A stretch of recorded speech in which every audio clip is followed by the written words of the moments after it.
Welcome to the Booktopia podcast. I'm Sarah McDouling, the Kids and Young Adult Category Manager at Booktopia, and I am super excited, and I have to say a little bit nervous, to be talking today with award-winning, best-selling and much beloved children's book author Kate DiCamillo about her new book, The Beatrice Prophecy. Kate, thanks so much for joining us today. Oh, Sarah, thank you for talking to me, and thank you for reading the new book. And also, let's talk about why you would be nervous, because you're the one that's in charge of this whole interview. Is that why you're nervous? I just get a little bit starstruck when I talk to authors of your caliber, Kate. That's funny. That's funny. I'm basically. Do y'all have chipmunks in Australia? Do you know what a chipmunk is? I know what they are because of Alvin and the chipmunks. Right. So I just always think of myself as a chipmunk, and like the a small, furry, unassuming kind of person. So there's nothing to be afraid of with me. I'm just a chipmunk, easily startled. So I'm ready for all your difficult questions, Sarah. I promise they won't be that difficult, but I'm very excited to meet you. I have to say I've loved so many of the stories that you've put out into the world, as have so many others. And I've had the absolute joy of getting to read The Beatrice Prophecy. But many of the people listening may not have had that joy yet. So just for the people listening, if you wouldn't mind just telling them a little bit about your new book. Yeah, and you know what, Sarah, you could probably do a better job than me of talking about it, but I'll start and then you can correct me or corral me, okay? So because it's one of those things where you write a book and you never, I don't at least, really know everything that it's about until it goes out in the world. And as I do the interviews in advance of it going out and people ask good questions or critics tell me what it's about, then I learn a little bit more and I can talk about it better as I go along, but it's a learning process for me. So it is the story of a girl named Beatrice and a goat named Angelica. And Beatrice is a girl who can read and write in a time and place where it is against the law for a female to do either of those things. And not only is it against the law for girls to read and write, but most people can't read and write. It's only a handful of men in power who can read and write. And so this thing that Beatrice can do makes her a very dangerous character. And when she has forgotten who she is, she remembers her name. And she remembers, and she of course, she can still read and write. And so things unfold from there. And we were talking before we started officially about not giving spoilers. So now you can come in and tell more of the story, Sarah. So is that enough of a description of it, do you think? It's a quest, kind of. It's a little bit of a quest, the book. And it's also, it's somebody claiming their power. And the power in this case is being able to read and write and tell stories. I think that was beautifully done. It is all of those things. And it's a really emotional, deeply beautiful story, I feel. That's a lovely thing to say. You briefly mentioned Angelica, the goat, who I feel is such a marvelous creation from, in fact, the very first line of the book, which, if you don't mind, I will just read out now. Is that okay if I read out? Oh, I would love it. I would love to hear you read it. Yeah, that would be great. I just adore when a book begins with a sentence and you're immediately captivated and hooked, and that's what happened, I feel, with the first sentence of this book. So it begins with, Angelica was a goat with teeth that were the mirror of her soul, large, sharp, and uncompromising. And I love that sentence, and I think from that, and what proceeds from that sentence is a very funny chapter that tells the readers about Angelica, who is quite the character. Yeah, And, she really is quite the character. She is. She's one of those characters that is in danger of stealing the whole book, I feel like, Yeah. And when a book begins like that with a sentence that just immediately pulls you into the story, I always wonder, was that the first line of every draft of this book? Did you always begin there, or did you get there sideways? I did not always begin there, and I always get there sideways, and so it's a wonderful question. So I began with a scene that takes place in the inn, where the old soldier is, who's very ill. That's where I started. And I left to my own devices,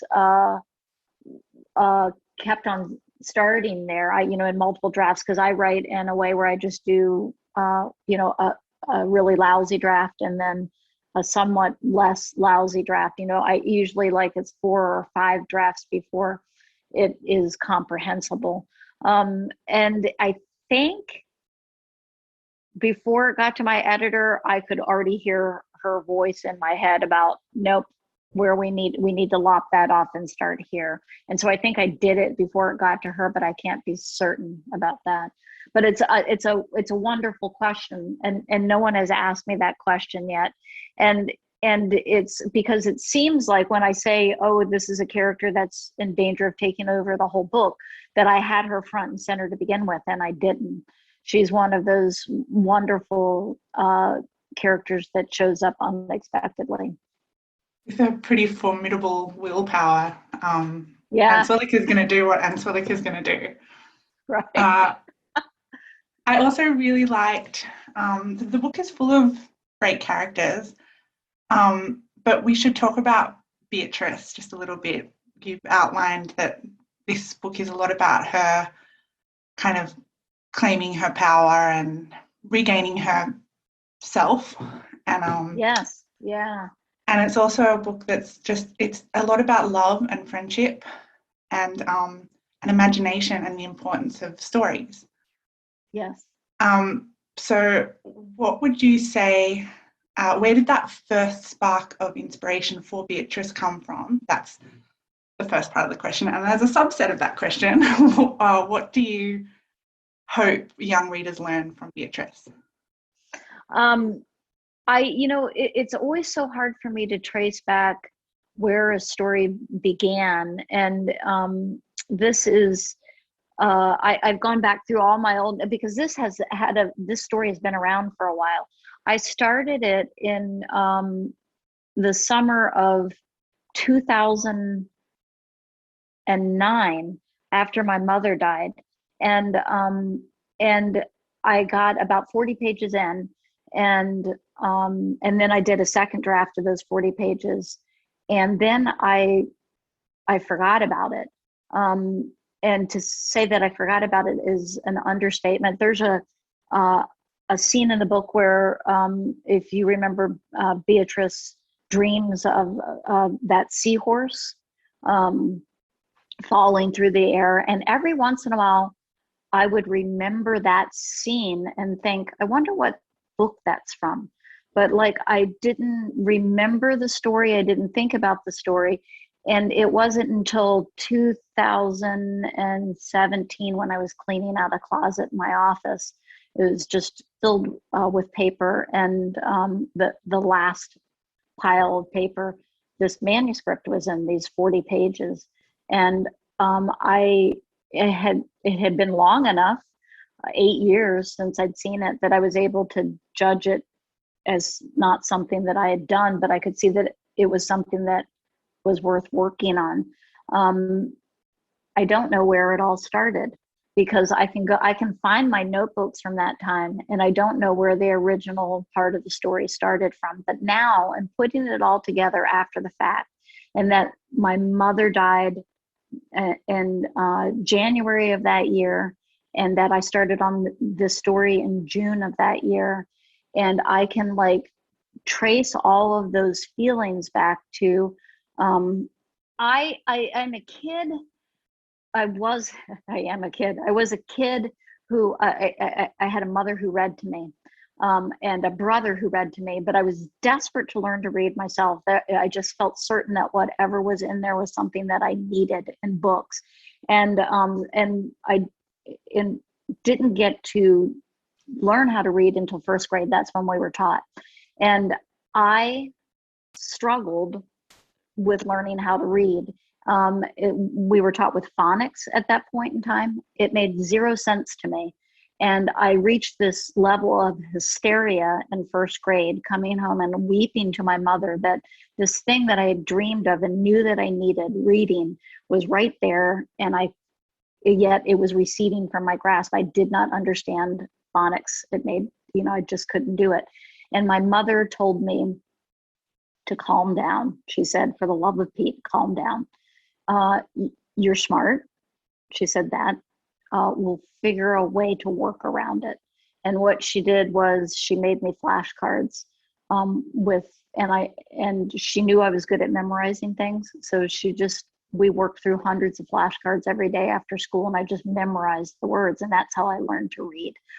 All of which is to say, I think that part of what was going on for me as I was writing this book, which is dedicated to my mother, is knowing that gift that she gave to me and how central it was to who I am, that ability to read.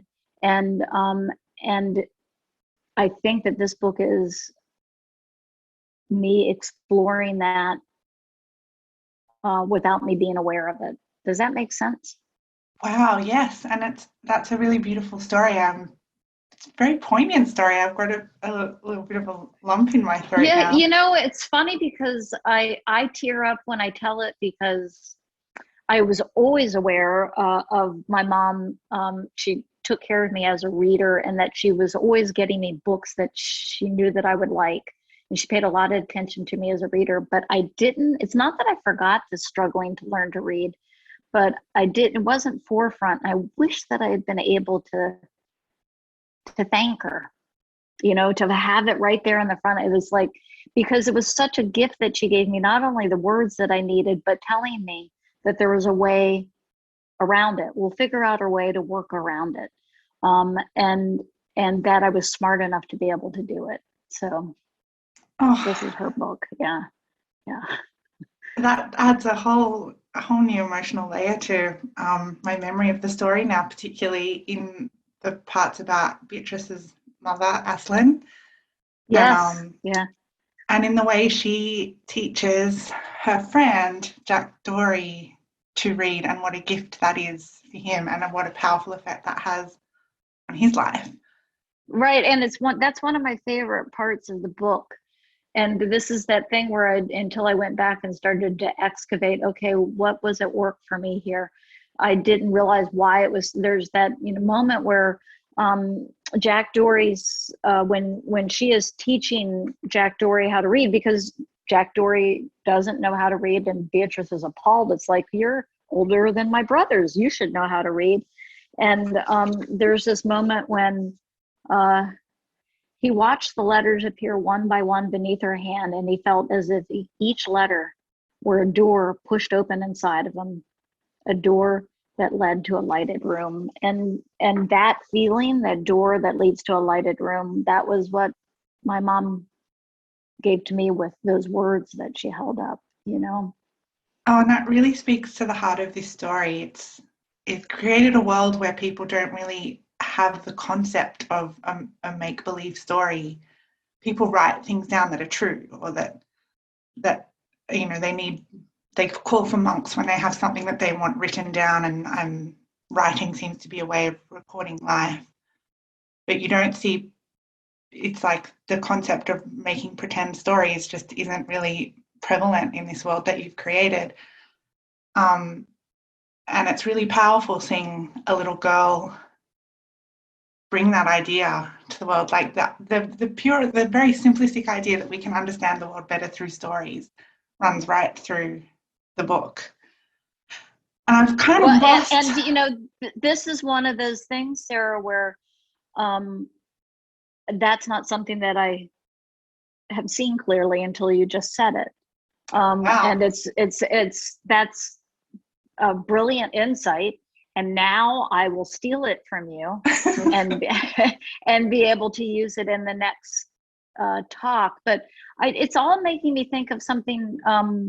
I've been reading this Ursula K. Le Guin book of essays, Words Are My Matter. And it's fabulous. And what you said, Sarah, just made me think of this. What a child needs, what we all need, is to find some other people who have imagined life along lines that make sense to us and allow some freedom, and listen to them. Not hear passively, but listen. Listening is an act of community which takes space, time, and silence. Reading is a means of listening. And and then words are what matter, the sharing of words, the activation of imagination through the reading of words. And that goes right to what you just said. Yeah. And yeah, I've got to write it down. And also I've got to, be quiet now. So you can have. Please don't be quiet. That runs totally counter to our purposes here in the podcast.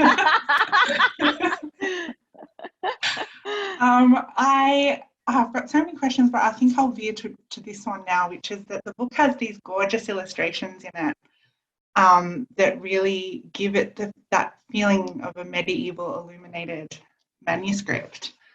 Did you always kind of have that in mind when you were writing, and what was it like? To what level did you work as the author with the illustrator?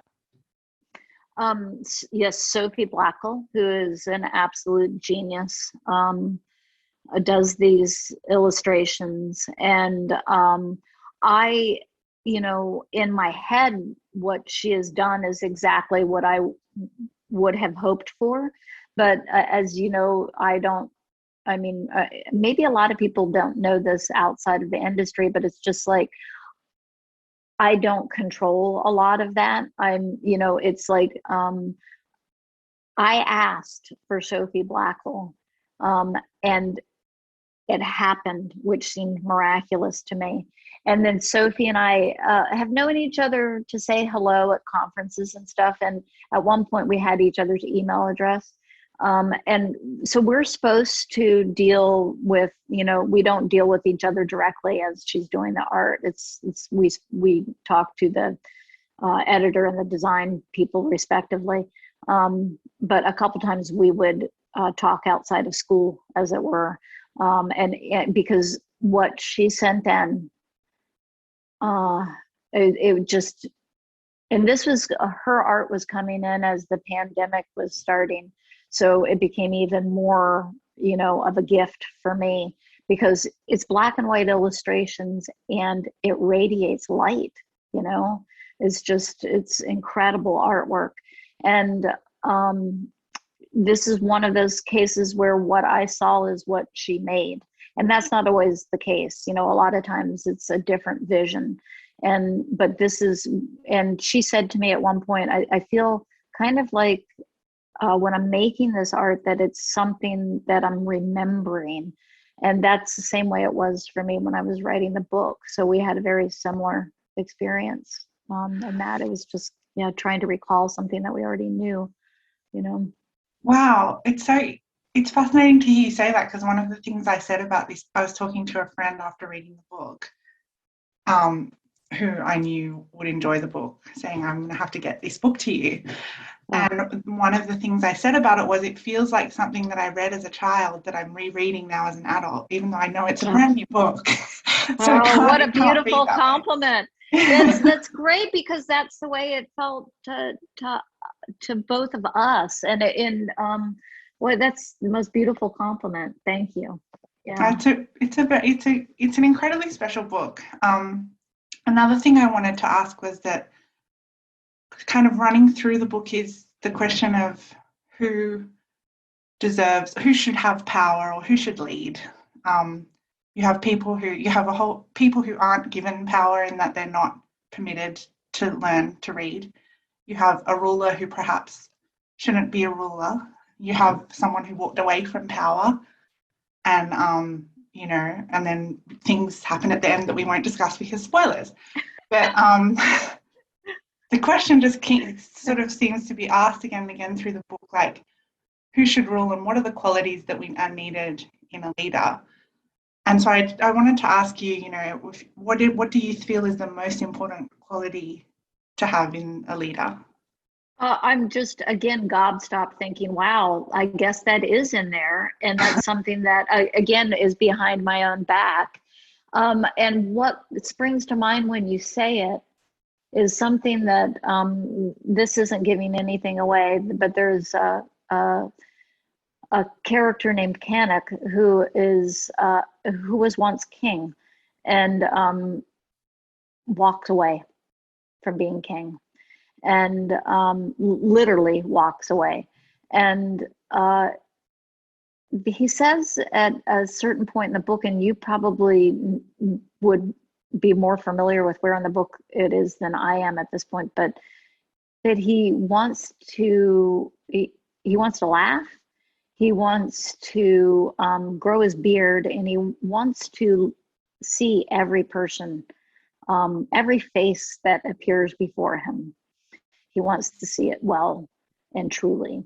And to me, that would be a wonderful way for somebody in power to be, the laughing. Yes. and seeing each face well and truly as it appears before you. And not having any distance from the people whose lives are affected by your decisions. Right? Yeah. Yeah. What would you feel would be the most challenging aspect that you faced of writing this book? What was the hardest part?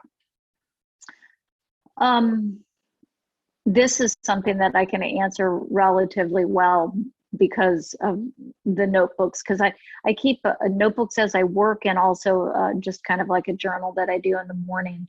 And, you know, when I found the book and I was able to see those 40 pages and see that there was worth to them, and it was like, I was terribly excited, but at the same time, I had no idea, because I never know what's going to happen in a story. So I have this, I've teed it up well on those 40 pages, but it's like I had no idea where it was going to go. So to me, that was the challenge, was here is something that I feel matters, and I've started it, and I'm going to have to finish it somehow. And I don't know what's going to happen or how it's going to happen, because there are a lot of balls up in the air here, and there's a lot of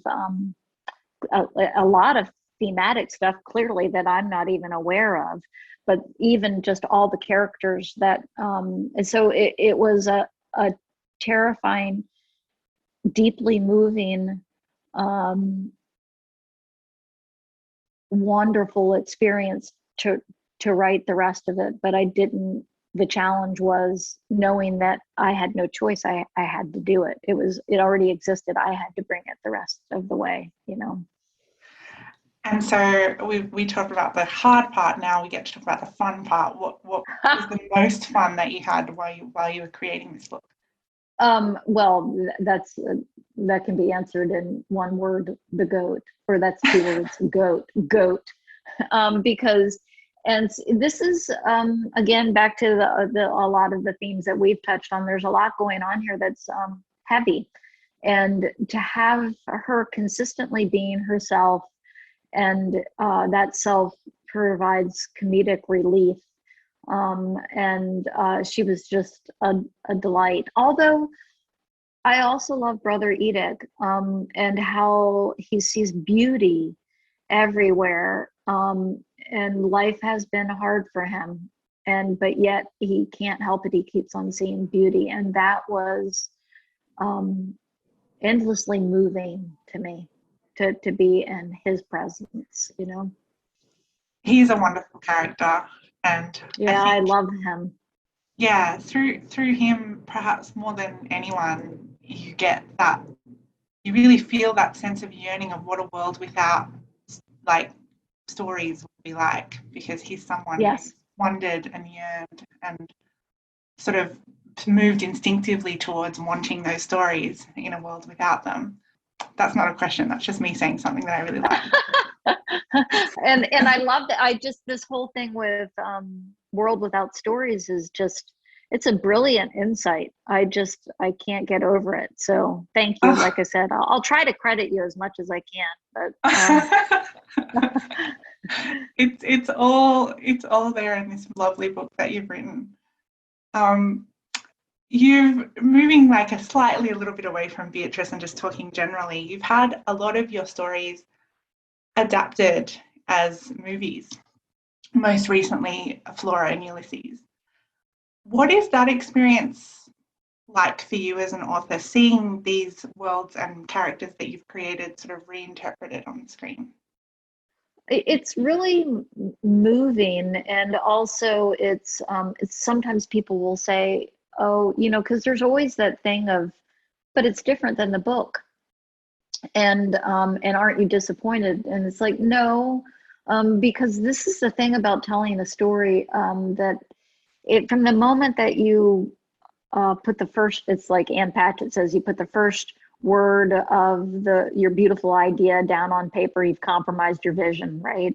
It's just like, so it's a series of letting this thing go. You do your best, and then it gets edited and you compromise, and then it goes out into the world, and I cannot hang over your shoulder there in Australia and watch you as you read it and say, what did you get here? And what are you laughing at? That, so it's always this process of letting it go. And it becomes this thing that is clearly, I had a part in it coming into the world, but it's not mine. And so to watch other people play with the characters and the themes, and come up with something different is just kind of an absolute delight and wonder to me. And with the Flora and Ulysses movie, it was so much fun because watching it, one, I felt like an 8-year-old, and two, because Brad Copeland, who did the screenplay, he kind of like tapped in. I was occasionally able to see myself in my preoccupations and storytelling through what he did in that movie. And so it was enlightening, but it was also just, there was just an 8-year-old in me that was just delighted by the squirrel, That's beautiful. Yeah. I think that's the joy of, I certainly felt that with Beatrice. I think it's why I'm drawn so much to children's books, and why I enjoy my job so much, is that part of when you write for children brings everyone back to childhood, when, there was sort of no cap on your hopes and dreams, and you could see such possibility in the world. Right.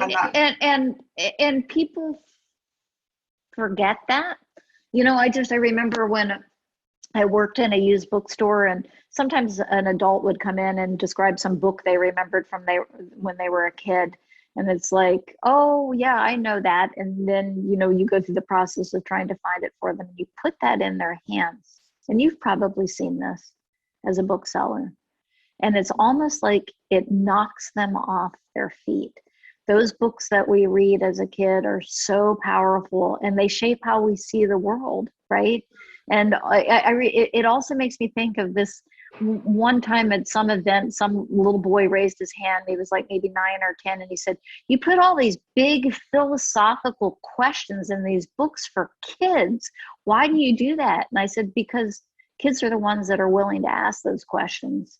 Yeah. When you get to be an adult, you become afraid of doing that, and kids are brave enough to ask those questions, and that's another thing that I love about books for kids.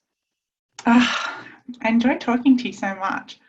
Well, ditto, and I'm stealing your ideas, so Now, at the time of recording this podcast, we're right sort of on the eve of publication day for the Beatrice Prophecy. So this is kind of a cheeky question for me to ask, but are you, like, after Beatrice, what's up next for you? Is there anything that you're working on, or anything you're allowed to talk about? I don't know what I'm allowed to talk about, but I'm going to go ahead and talk about it anyway, because it's, a pandemic, and you hear so many different stories about some people couldn't work. And I was really grateful that I could Right. And so I've got this, I've done some fairy tale novellas, kind of, is what I've been working on, and it's been very soothing for my soul. So, Oh, wow. That sounds amazing. yeah. So eventually they'll be out in the world, I hope. Well, I look forward to that. And in the meantime, the world is about to get the Beatrice Prophecy, which is very exciting. I like to think of all of the young children who are going to have this book become part of their formative years and have it go straight into the foundation of their id, which I feel like happens, right, with all of the books that you read when you're young, as you just so eloquently described. Kate, thank you so much for joining us today. It has been such a pleasure chatting with you. Thank you. Thank you for all your insights and for your heart and for your good questions. Oh. Yeah. And for everyone listening, you can grab your copy of The Beatrice Prophecy by Kate DiCamillo, as well as all of her amazing backlist titles, at your local bookstore or online at Booktopia. Thanks for listening, and never stop reading.